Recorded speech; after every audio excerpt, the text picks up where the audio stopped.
Development can be linked to the size and structure of a country's population, and the development of that population can be looked at through the demographic transition model.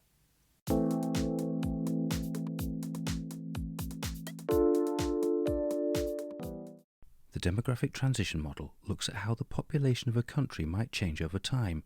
It looks at the birth rates and death rates in a country, as well as the natural change, sometimes called the natural increase. When a country develops, it can pass through the different stages of the demographic transition.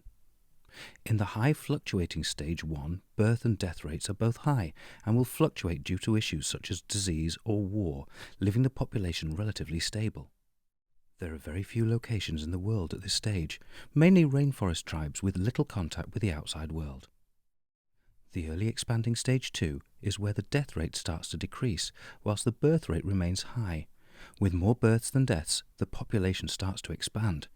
Countries such as Afghanistan could be described as being in stage 2. Death rates will drop for a number of reasons, such as better sanitation and medical advances, access to fresh water and better food. Births can remain high as many children will still be needed for work, usually in the primary sector, rather than being sent to school. In the late expanding stage 3, the birth rate starts to drop due to better access to contraception and improved education. Death rates continue to drop and the population still grows, but less quickly than stage 2. Newly emerging economies such as Brazil or India are at this stage. Most HICs have passed through the initial stages and are now in the low fluctuating stage 4, where birth and death rates are low and the population numbers are stable.